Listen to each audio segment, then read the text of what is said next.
Hey everybody, it's Greg Holberg with Liberator Health Insurance, and we're getting ready for the Real Talk with Brian Poduska. Our topic for today is going to be strategic partnerships, and we have a very special guest with David Loomis with Five Rings Financial. David knows how money works and, more importantly, how it can work for you. So enjoy the show. We're very excited to have you with us.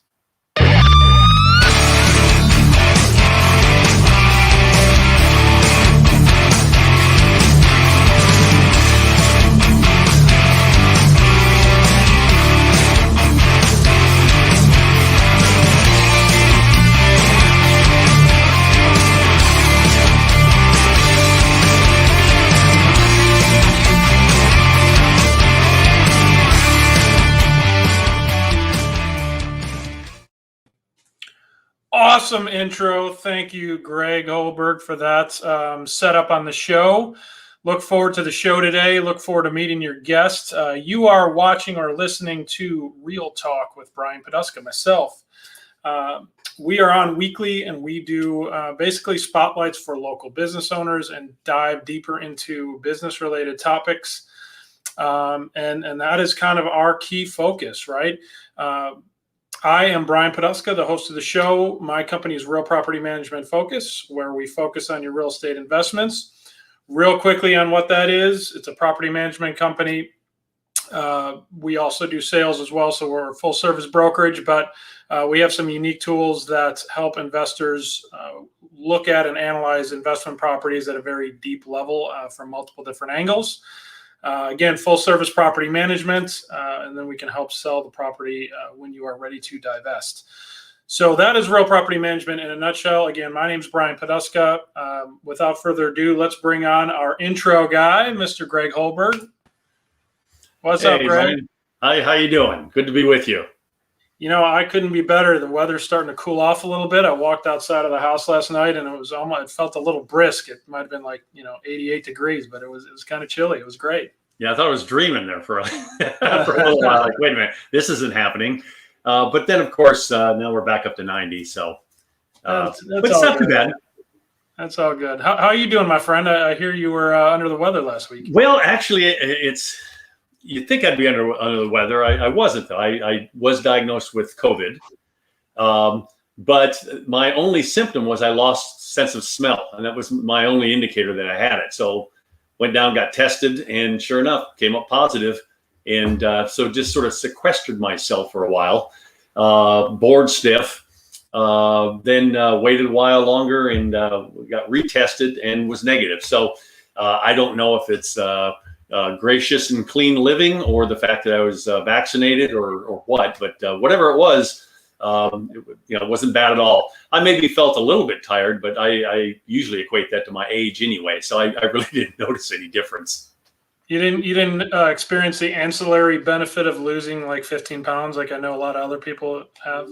No. Unfortunately, I probably gained a couple pounds because I got bored. I didn't have anything else to do. So you might as well eat, right? Exactly. Well, I'm glad to see that you are back in action and feeling better. You're obviously luckier than a lot of folks out there. So I'm glad to see you're with us. Why don't you give a quick overview of your guests, and let's bring them on and jump right into the topic. Sure. I'm a member of the McKinney Chamber of Commerce and a number of networking groups, as a lot of us are. And gosh, it seems like almost 2 years ago, I had met David Loomis. He's with Five Rings Financial. And we struck up a conversation and just, had a relationship ever since. And he just knows how money works. And, one of the downsides, like me, where I'm always talking about insurance. And one of my missions in life is to teach people how health insurance actually works. Most people don't. Well, David does the same thing on the financial side. Most people don't know how money works and how it can work for them. And unfortunately, they go through life and run up the bills and don't really have much in the way of savings, things like that. What's the number? Most people can't handle a $400 emergency, whatever the case may be. And it's a shame because you got people like, David out there that will talk with you, hold seminars. He's got one coming up he'll talk about that I highly encourage everybody to go to. And it just, your best thing you can have in life is knowledge. Knowledge is king. So with me, I can tell you everything you need to know about health insurance. And with David, it's the other end of the spectrum, all about finances.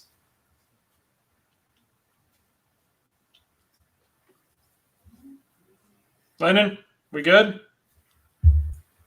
We're good. We're good.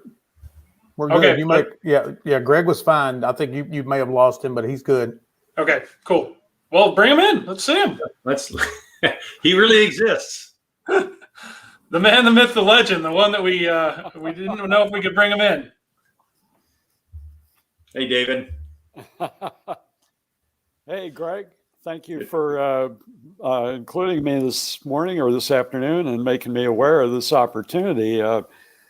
Greg and I are forming a synergy partner relationship.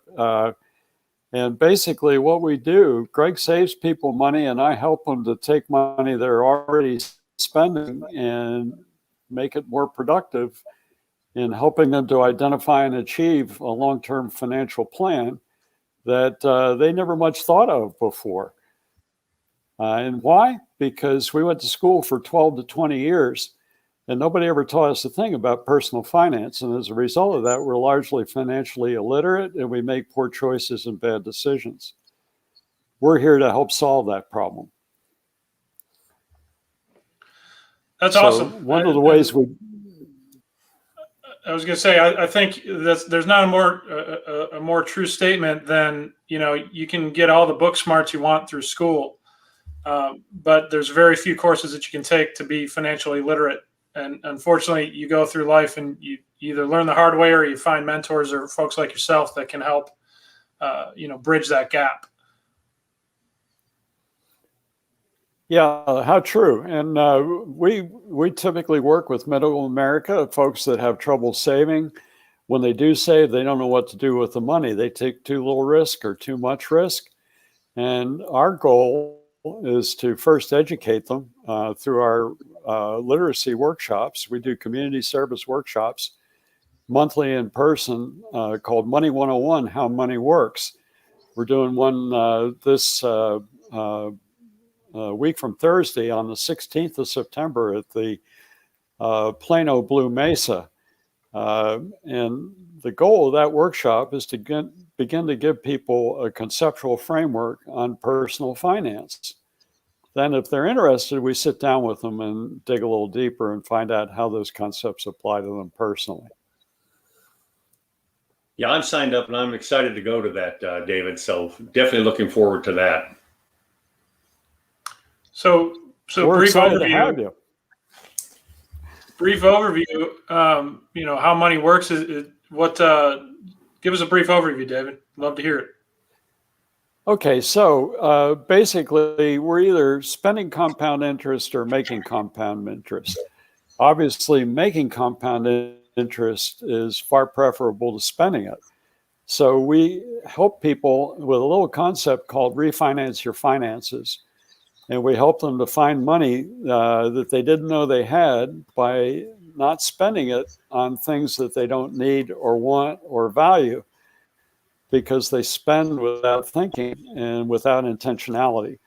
And so we help put purpose into an individual's spending habits, and then we help them outline what their long-term financial goals are, and we help them discover the ways to begin to achieve those financial goals. And we take the money that we save them by refinancing their finances and put those into the investment tools that are going to help them achieve a great retirement and a lot of protection along the way in case life intervenes before we get to retirement. Awesome. I like that. Question for you, my friend. I usually ask this of all our guests. How did you come about landing in the position that you're in? Give us a little bit of your background. I'd love to hear everybody's background story. Okay, so a real quick version of it is I spent my entire career in facets of healthcare, a portion of it on the product side and a large portion on the provider side. I ran a company for 20 some odd years that I owned that managed physician practices. So we would help doctors run their offices and be more productive by doing what they were trained to do and allowing us to do what we were trained to do. Time came to sell that company, and we sold it fairly quickly. I stayed around for a transition period. I then was slated for retirement, and I lasted 30 days, and I totally flunked retirement. Too much need for a purpose, and I found my way into the financial services industry as a way of continuing my desire to be self-employed. I did not think I could work for someone else after all that time being on my own. And so I went to work for Five Rings Financial. It wasn't the first stop I made, but I actually became a client before I became an agent. And they did such a phenomenal job with me, putting together a reorganization of some of my finances that we just looked at it the other day, and another 5 years from now, that's going to add $50,000 to my retirement income. I couldn't ask for a better deal than that. And I just said, hey, this is where I need to be. This is something I could do, and it's a difference I could make in people's lives. And that's the passion that I brought to Five Rings Financial, wanting to be able to make that kind of a difference on a case-by-case basis. Hey, David. Yeah, I don't know. Oh, go ahead, Greg. Do you have like I guess you take an individual or a young family or old family, I'm not sure, but what's sort of the ideal type person that you would want to speak with? Well, Greg, that's an interesting question, because there really isn't any ideal in the sense of who doesn't have this problem, who is not where they want to be financially and doesn't know how to get there, but doesn't know who to talk to or where to go with that problem. And so, like a couple we sat down with this morning, who had over $100,000 in credit card debt and who have significant issues on spending. And by the time we got done with them, we showed them how to get rid of the credit card debt and end up at the end of the day with about $5,000 to $6,000 worth of disposable income on a monthly basis. Could you build a nice retirement plan with that kind of monthly investment? Sure, you could. Sure. And we are going to make a permanent difference in their lives. Good. Yeah, because one of the reasons why, I was so interested for you and I to get together on this thing is there's a lot of people I talk with that are used to paying large amounts of money monthly for healthcare. And, I show them ways that they can save money. And in some cases, I've saved people, $500, $600, $700 a month. The big problem with that is if they don't earmark that money, it just gets absorbed, and then it just, like goes away like it was never even there. So one of the things I was excited about in working in a strategic relationship with you and partnership is to get with individuals to say, okay, now that you've got that $400, $500, $600, $700, wherever the case may be, here's an individual you need to talk with, because now you're ahead of the game. Now you can start building on something. So that's why I think for us, as far as, again, the show, when we started talking about strategic partnerships, that's when I immediately thought of you and was excited to have you on the show. Well, Greg, I'm excited about that too, because it's such a natural, and you and folks like you that have products that save people money, they're basically starting a financial plan with money they're already spending. It's not new dollars that they have to come up with. So it's an easy transition to make. And we also work with CPAs. We work with real estate agents. We take out a $400,000, $500,000 mortgage on a new house. What happens if life intervenes and we have a chronic, critical, or catastrophic health event and we don't have life insurance with living benefits? That is, life insurance you don't have to die to use. And right. Who's going to make the mortgage payment in that case? And who's going to put food on the table? Who's going to make the car payment? Well, if you have a life insurance policy with living benefits, you can draw on the face value of the policy without having a death occur. And it can that's make a real good safety net. Yeah, it really is. Well, And, in my research, go ahead. Sorry. That's all right. Go ahead, Greg. No, in my research, it's what causes the most bankruptcies. Well, it's usually medical bills, and people, for two things. One is they don't have adequate health insurance, but there's other type of things that can. I mean, it's loss of income, those type of things. It can dramatically change your life. And again, that's where you and I can work together and bring that message to people. Because again, the number one cause of bankruptcy is something catastrophic happens medically, and oddly enough, too, is the biggest cause of divorce is financial hardship. Well, I mean, they go hand in hand. It's medical hardship, and then the whole thing falls apart. The whole family falls apart. With a little bit of pre-planning up front, we can save a lot of heartache and a lot of headaches as far as answering that question is, if something happens, now what do we do? How are we going to get through this? How are we going to handle this? Absolutely. That's very important. And the second synergy partner category we work with are CPAs. Why? Well, a lot of CPA clients can't have a Roth IRA because they make too much money. But what if I told you I could provide you with a tax-free savings plan that didn't have any income limitation, didn't have any annual contribution limit, and had no withdrawal penalty because it's not a qualified plan, and would grow at a rate of 8 or 9% per annum compounded over a 40-year period? It's a fantastic instrument that very few people know about. The wealthy have been using instruments like that for years. So you mean the wealthy aren't earning 0.002% on their money? Absolutely. Yeah. The rest of it. So just to jump in here real quick. So you guys, it sounds like you met at the McKinney Chamber. Is that correct? I think that was one of the first ones we met at, and then I went to one of the master network groups. Yeah. And David was there. I said, "Hey, you look familiar. I know you from somewhere." And then we just kind of started talking and going on from there. Cool. And the reason I ask, strategic partnerships have to start somewhere, right? If we're on the topic of the month, the strategic partnerships, they have to start somewhere. And there's fundamentals and foundation for those strategic partnerships. What were the keys to your guys' foundation? I mean, obviously there's a synergy with your businesses, right? And that does or doesn't need to be the case. You don't necessarily have to have a synergistic business to form strategic partnerships.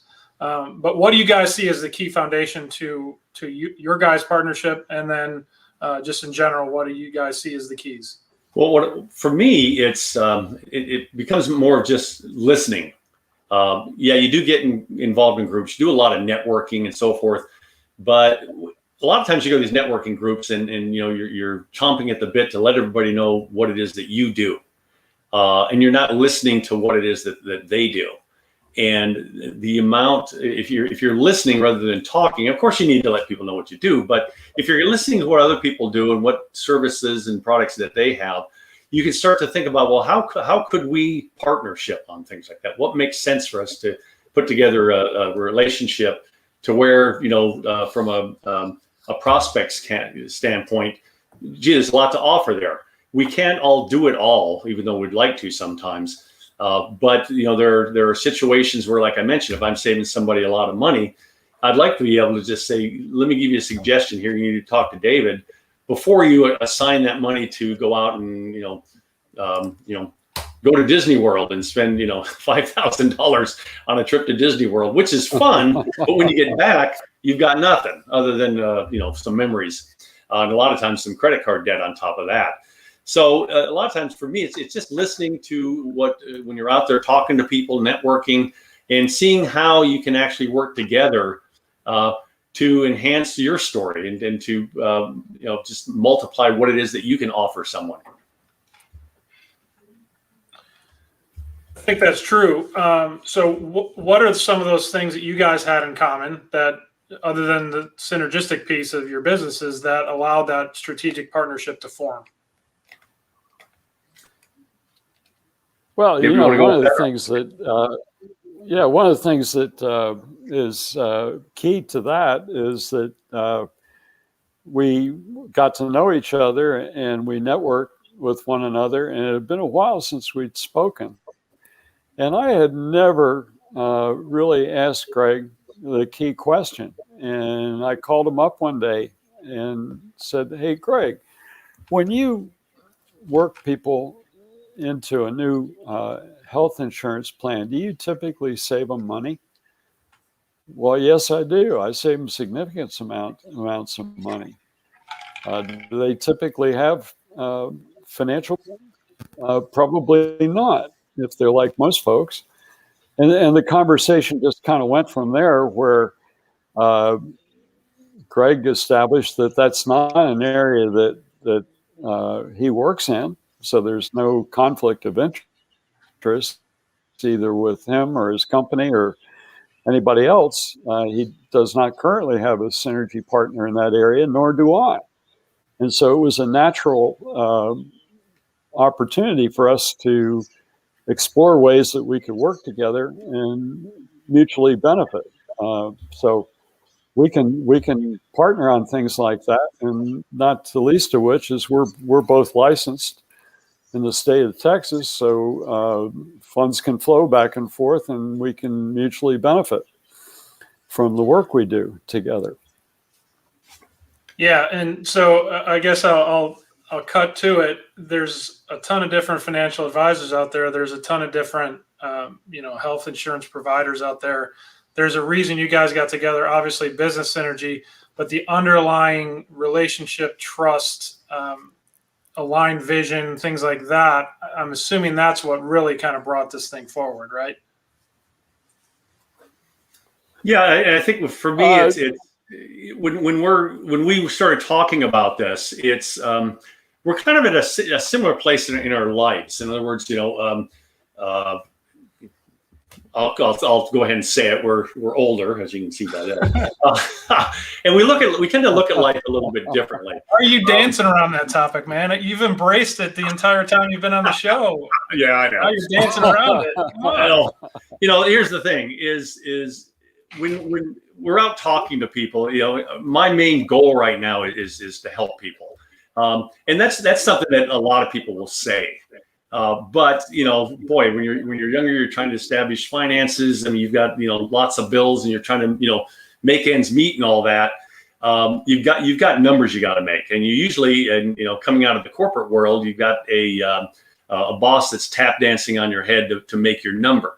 Okay, to me, I probably a third of the people I talk to, I send somewhere else, and I'm never going to sell anybody a healthcare plan that I don't think is going to work for them. As a matter of fact, one man I would talk with, and this is sort of strange from a sales standpoint, he said he was begging me, "No, I want more coverage. I want more than what you're offering me. And I'm trying to, from a cost standpoint, keep it low, but also provide him with decent coverage." Well, he upsold himself, and it was kind of strange because in the world of corporate sales and all that, the goal of you is to get entry level and then upsell. And here I'm working sometimes the opposite of that, because I don't want people to buy too much, but I don't want them to have too little either.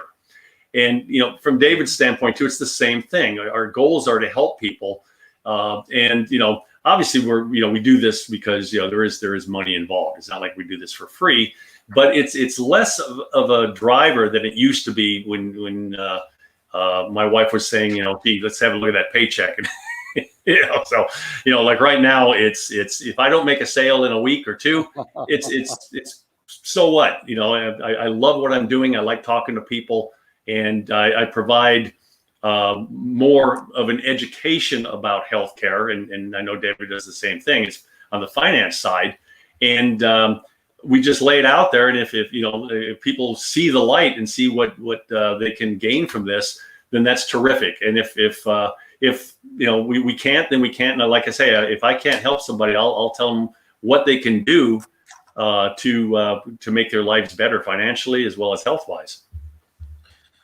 Yeah, and Greg, to summarize that, I think you hit it on the head, and that's kind of the point that I was trying to get to earlier was, yeah, businesses can synergize as much as they want, right?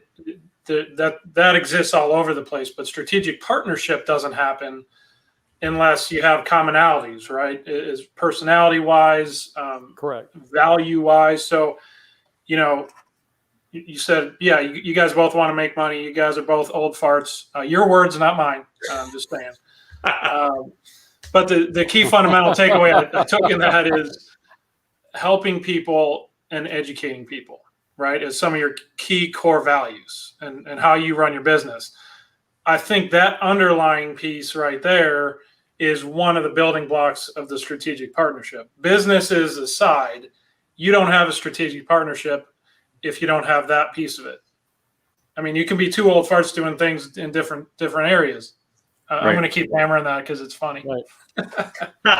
Well, it's when you look at on I can sell life insurance. I mean, I'm licensed, to be able to sell life insurance.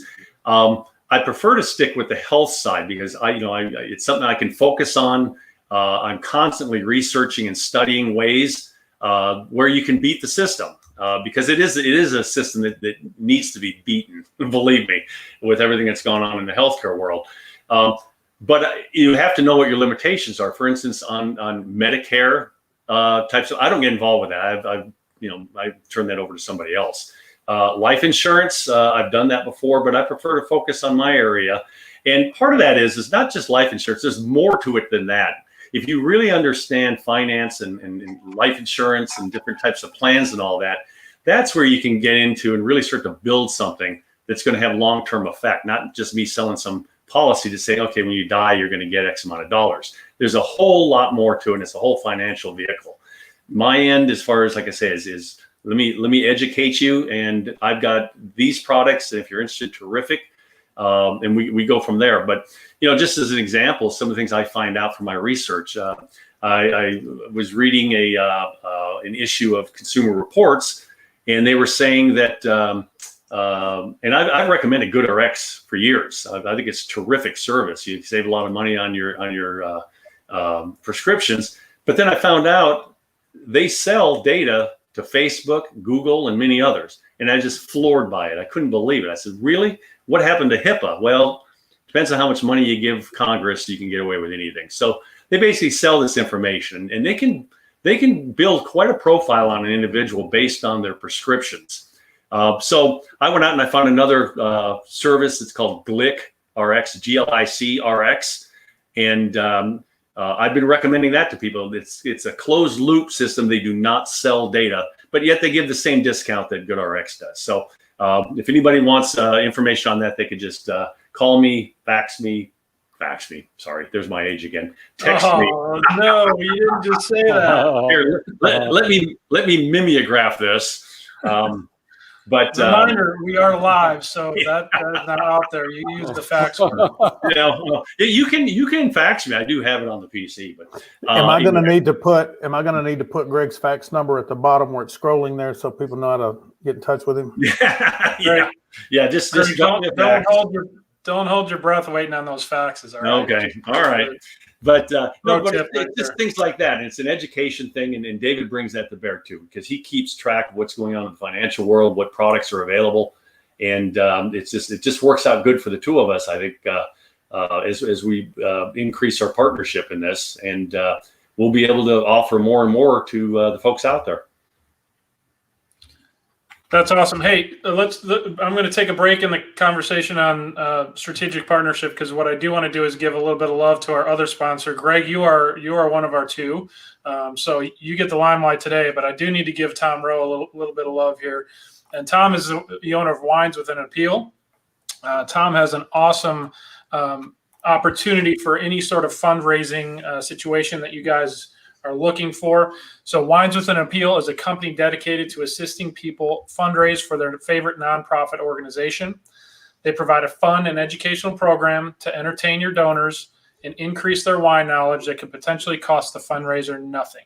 That's right. You could have a fundraiser for free, drink wine, learn about wine, have the opportunity to buy wine you can't get in your local grocery store or liquor store.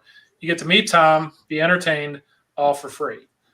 So if that's interesting to you, if you've got an event coming up and just want to explore the opportunity, send an email to tom@wineswithinanappeal.com or call him at 214-621-5216 for more information or to schedule your next event. All right. So thank you for that, Tom. Thank you for your sponsorship. We appreciate that. Getting back into the topic, though, of strategic partnership. So we talked a little bit about the fundamentals. Obviously, there's more than just the fact that your values are aligned and things like that. What I do want to do is get into some of the success factors, right? Because you can have all the values aligned, you can have business synergy and all that stuff, but unless you have some of the key success factors to make strategic partnership work, it's either not going to be as productive as it could be, or it could just flat out fail, right? There's a couple different ways that can go. So what do you guys see as the success factors of building, creating, building, and then maintaining a strategic partnership? Well, from my end, one of the things I look at is what direction we're ultimately going to take together, and it can change. There's been a lot of times I spoke to people that you're headed off in one direction, but as you begin to work together and as opportunity presents itself, you start to bend and you're flexible enough to be able to make those changes and ultimately grow the partnership and also increase what it is that you're going to accomplish with it. Just a real quick example, I'm going to give Tom Rowe with Wines with an Appeal another plug, and this kind of dovetails into this. And David doesn't know this yet, but he's going to get invited to something here. In the chamber, we have a clinic that helps the underserved in McKinney. It's called Hope Clinic. Really great people. They offer a very, very valuable service. And, they occasionally will ask for donations and all that. And I was wondering, okay, well, what can we do to, increase that? So I came up with the idea of let's get Tom Rowe with Wines with an Appeal to do a wine tasting. I live in a neighborhood called Trinity Falls. It's a new neighborhood. We've got about, I'd say about 1,500 homes, growing to 5,000. There's a Del Webb component to us now. So I thought, well, why don't I do this? Why don't I do a fundraiser with Tom and select some of my strategic partners to help sponsor this? We'll provide the food. We'll, help for setup, and I'll work with the Trinity Falls. We have a guy that here is, I love this title. He's the director of fun. But he'll be helping us coordinate that. We do have a community Facebook page. So probably we're looking at the November timeframe to do a wine tasting event with underwriting sponsors to help with the food and the setup and so forth.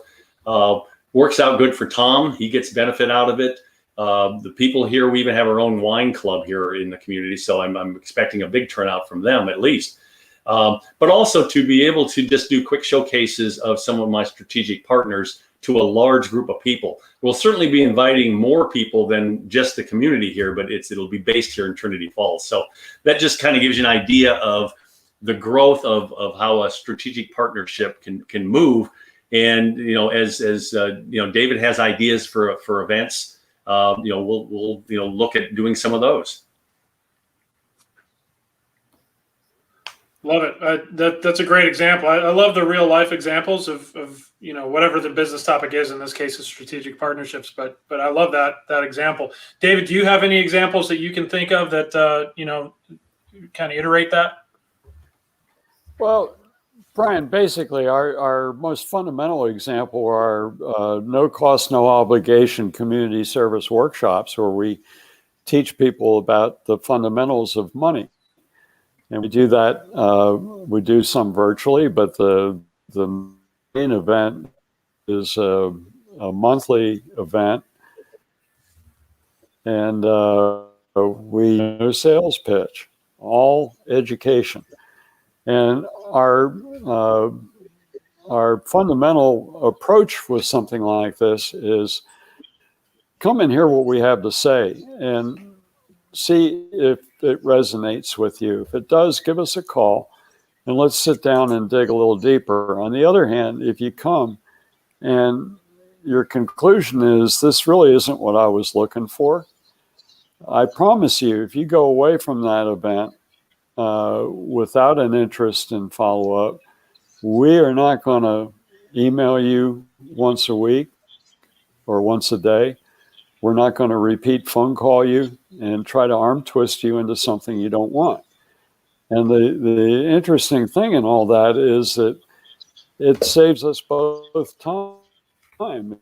If you decide you're not interested and you go away because the people that made the phone call are ready to make a difference in their lives and they want to know how to do that.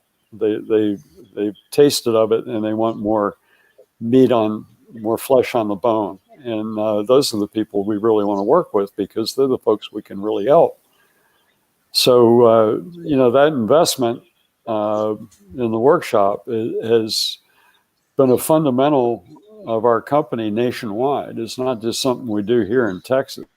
We do them in California, we do them in Michigan, we do them in New York, we do them in Florida, all over the country. And it's a great approach. We want to take the mystique out of personal finance. And frankly, it's a subject for many people that is a source of embarrassment, a source of frustration, a source of anger. Nobody wants to sit down and talk to a stranger about what a poor job they've done with their money. It's a lot easier to sweep it under the carpet than it is to suck it up and say, okay, I've got a problem and I want to share it with you. And so our job is to make it comfortable for you to do that.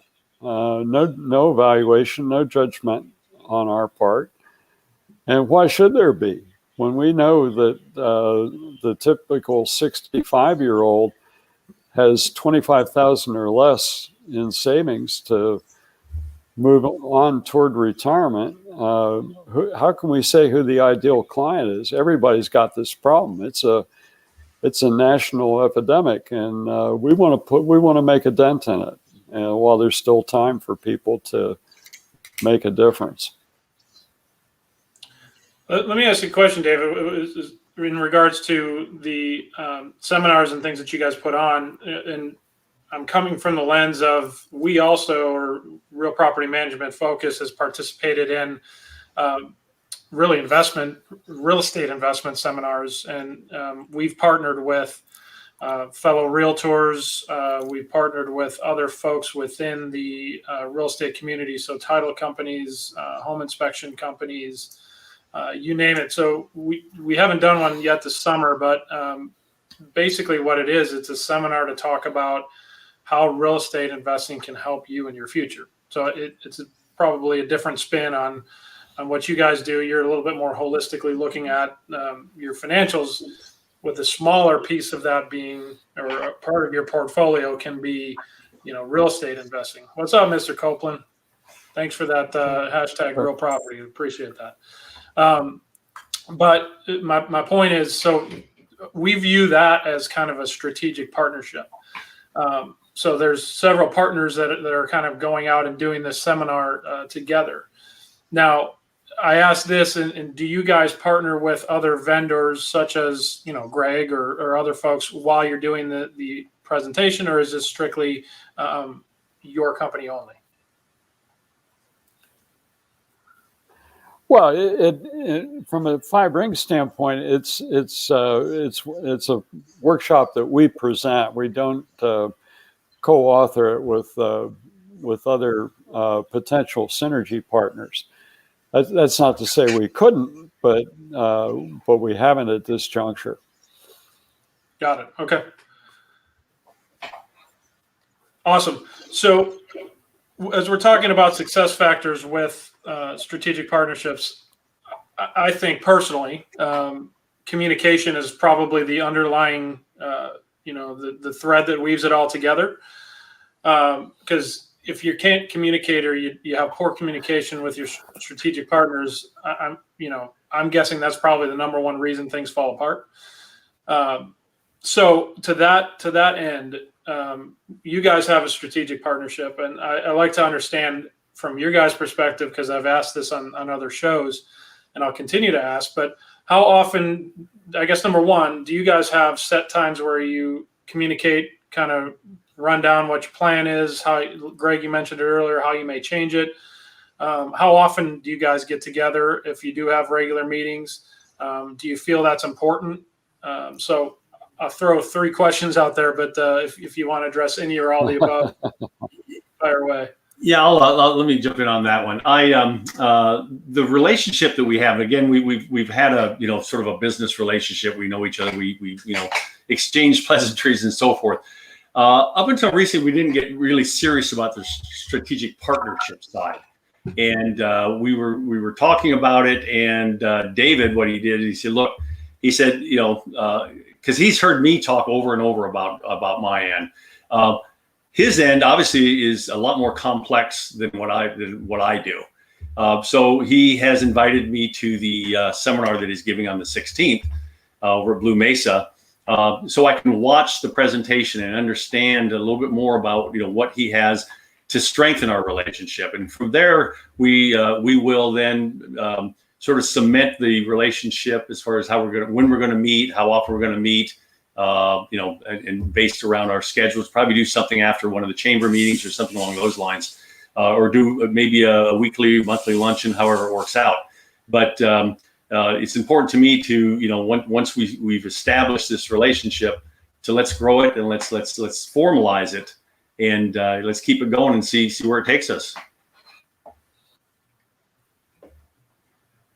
So in formalizing, yeah, so that's what. Go ahead, David. Sorry. I'm sorry, I didn't hear the end of the question, Brian. Oh no, I thought you were jumping in to answer something that Greg said, or build on something that Greg said. I thought I interrupted you. No, not at all. Okay, all right, no worries. So I guess my question to you, Greg, as you guys formalize, is there a plan, or do you feel the need to meet on a regular basis, regular cadence, or is kind of ad hoc good enough for you guys? I think it'll probably end up being more regular as the relationship strengthens, to where we will probably come up with a regular time to meet. And a lot of times, a lot of people say, gee, I've got all these meetings and that meetings to go to. I don't need another meeting, right? But since David and I go to a lot of the same meetings, the networking meetings, the chamber meetings, or some of the other type of network, the business mixers that are going on all over the place. If we're going to those anyway, we can certainly carve out time before or after to sit down and say, okay, let's kind of take a look at where we're at, where we go, and then if we need more time together, we can do that. But I think we'll probably end up just springboarding off of something that we're already doing, so that it's not just one more meeting in the mix. It's we're there anyway, so let's just sit down and carve out a little bit of time and talk about how we can continue to grow the relationship. Yeah, and I think one of the things that is key to a good synergy relationship is that we're a added value to one another and not a burden to one another. And so time is a key ingredient. We just don't have enough of it. And but at the same time, I probably have 15 to 20 networking meetings a week. I can't fit one more in? Come on. Of course I can.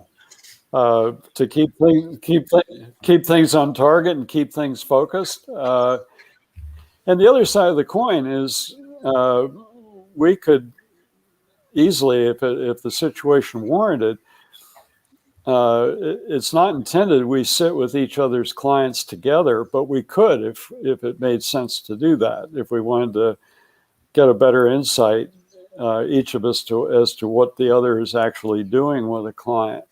But it's not necessary. The point of the thing is, if I can lift the burden of the financial planning piece off Greg's shoulders and do a good job with his client, I think he's probably going to be more concerned about what the client has to say that we accomplished than he is about whether or not he's in the wrong. But he's certainly, we're certainly welcome to each of us be present with the other as the situation warrants it. But again, that's another drag on time that may or may not be productive. Yeah, that's a good point about time. Obviously, we're as business owners, we're all pulled in a million different directions, and if you really have 20 networking meetings you're going to a week, David, bless your heart, because that I don't know how the hell you find time in your day to do all that. But that's you're spot on with the time factor. So that's why I was kind of curious, if you guys have quarterly meetings, monthly meetings, or more ad hoc. And it sounds like it's probably more ad hoc at this point, just because you guys see each other quite a bit. But when you do sit down and you formalize that, kind of plan of getting a bit more strategic about the partnership and the opportunities that you guys have together, what will you or how will you define success? What are the key success factors for you? Well, for me, it's I put it kind of in a real world scenario. If I'm put together a case for somebody or family, and it looks like I'm going to be able to save them $500-600 a month, and like I said, and that's not unusual at all. People's second biggest bill is their health insurance plans in a lot of cases. And they need to do something with that. So to me, success is when I'm done talking to them about their program, saying, and by the way, let's talk about your next step with this, because now I've just saved you a lot of money. You need to talk to David, because he's going to show you ways where you saved $500-600 here, but he's going to show you a way where you can really improve on that and grow that. And from that standpoint, I would recommend, and of course the card type thing, but recommend that they contact David.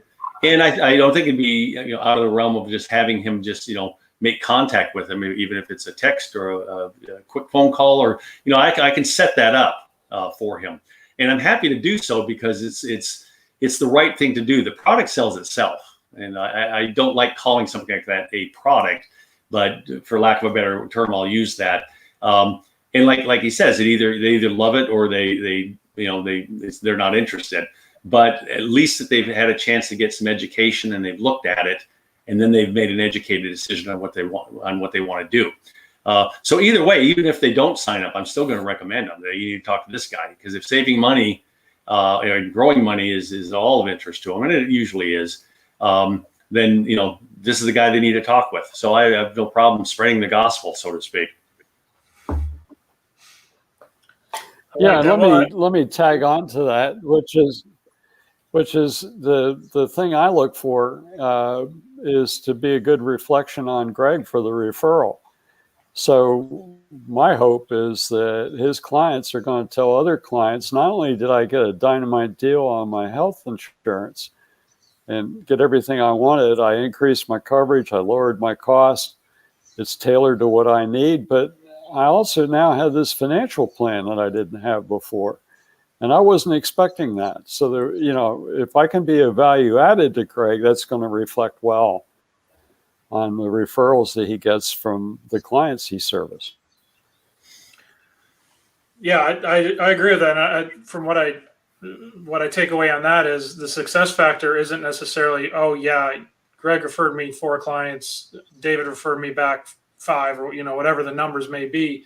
It's more that you're at least helping people. It gets back to that fundamental aligned value of helping people, educating people. Is that a true statement? Yeah, that's my goal. That's a very true. And because we deal in what I call foundational products.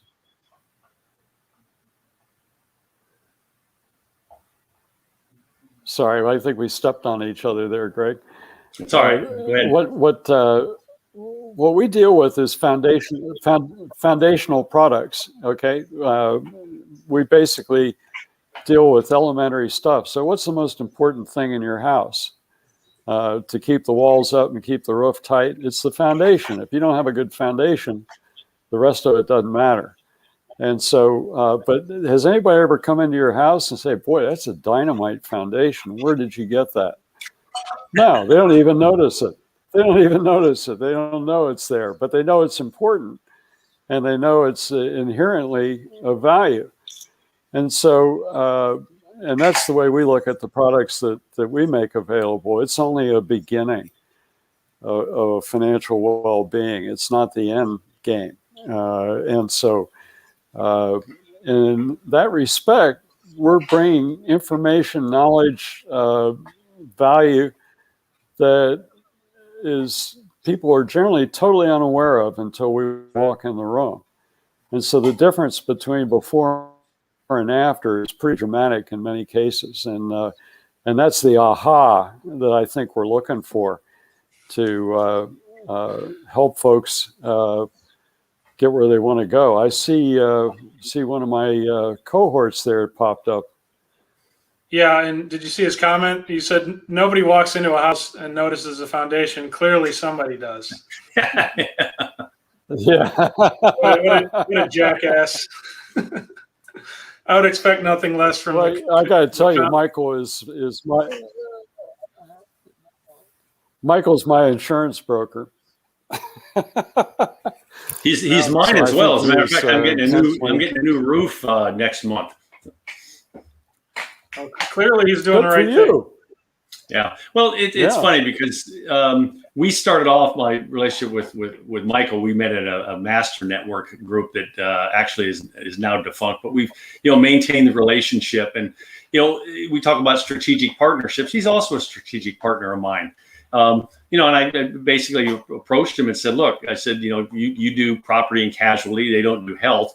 But a lot of times, the general public, if they have their homeowners insurance and cars with somebody, say, hey, do you guys sell health insurance? Well, he's got to turn them over to somebody else, somebody that he perhaps doesn't know.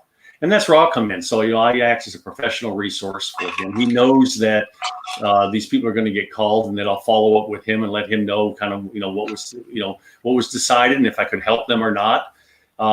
So, that type of strategic partnership has worked out, and I've had that going on for quite a while. We meet in the same group with you, Brian, every other Tuesday. So when he shows up, I should say, I'm going to give him a dig. Yeah. But he's been too busy riding that motorcycle of his around. Which I'm sure is well insured. Absolutely. Yeah, no, it's right. I mean, you think about all the different facets of strategic partnership you have, and it really boils down to, okay, what do I need? What do they need? And can we help each other? And then who's the first person you're going to call in a situation where, okay, I need a question answered on insurance, right? So-and-so was in an auto wreck or whatever, and they have a question, who are you going to call? So your go-to is Michael, right? And, David, it sounds like he's your P&C guy, so you're going to call Michael. And I know Michael well enough to know that whether or not he's sold you his policy, he's going to be there to answer your question. And I think that in and of itself is the underlying principle of strategic partnership. You're going to be there for your strategic partners, whether it's business that you do together or not. It's information sharing. It's being there, right? I think, and he's a great example of it. As much as we're burning on him a little bit, he is a very good strategic partner in that. He's there when you need him. I've leaned on him several times when I've had insurance questions for my business here. So he sent me a text message earlier during the show. He said, well, 2 of the 3 people on the show are at least customers of mine. So clearly that was a dig on me, but I can still feel like I can call him for whenever I need an insurance question answered. Yeah. And he's a great cook too, by the way, or I should say chef. Cook, I just demeaned him, I think, but I'm a cook. He's a chef, but in his past life there. But and he does nice things too. He, once a year during the holidays, he puts together a huge meals to go type program for people that are in need of food during the holidays, and so that's something that I contribute to, and I encourage other people to. And it's getting larger and larger and larger. So that's just something that's kind of fun to watch. Where he started off with just a few meals, and now it's getting bigger and bigger and bigger. And before you know, he's going to need help to be able to continue to do this. But again, that's a partnership with the community, and it's well thought of and well received. Well, and since we'll jump off the Michael Copeland bandwagon here, and I'll say this only because he's a Cowboy fan. I still talk to him despite the fact that he's a Cowboy fan. So football's kicking off tonight with his Cowboys. So I wish him all the best tonight. All right, so guys, to kind of bring it full circle here, because we are coming up against it on time, but. So you guys clearly have a great strategic partnership. Greg, I'm glad you brought David on to talk through this because this is our topic of the month. Let me just ask you one thing: what do you guys feel would be the biggest thing that breaks up or ruins a strategic partnership? I think the biggest thing would just be lack of communication. If you're not talking to each other. What's going to happen is eventually the relationship will deteriorate and end. You got to keep the communications going. Also, if you're running into situations where you're running into trouble with a referral, and perhaps maybe through something happened, you missed a call or something, and you dropped the ball. It happens. I try not to. I pride myself on great follow up, but things do happen. It's good to communicate that so that they're aware that, hey, there was a slight glitch there, but it doesn't reflect badly on him, especially, he may want to reach back out and, touch base, depending upon the severity of it. But again, it just falls back to communication. Yeah. I would agree with that. That's what I was saying earlier in the show. I think that is the thread that kind of weaves it all together. David, do you have any final thoughts? No, just the thought that there has to be mutual value in the equation. We each need to get something significant in the way of value added out of the relationship, or it's not worth investing the time. And so we need to be attentive to one another. And, that may mean me sending Greg clients, or it may mean me taking somebody who's bitching about their health insurance and sending them to Greg. And it's to my advantage to do that, because the first thing he's got to do is save them some money so they have something to spend with me, right? Well, I wasn't aware that anybody bitches about their health insurance. No, everyone loves their health insurance these days. Yeah. Awesome. Well, I think you're exactly right on both those points. Guys, thanks again for your time and your expertise and your personal experience with the strategic partnership topic today. David, I appreciate you coming on the show. Greg, thank you for inviting David. One more time, tell the audience how to get a hold of you. Best way. For me at Liberator Health Insurance, you can call me at 214-886-4688. No faxes, though.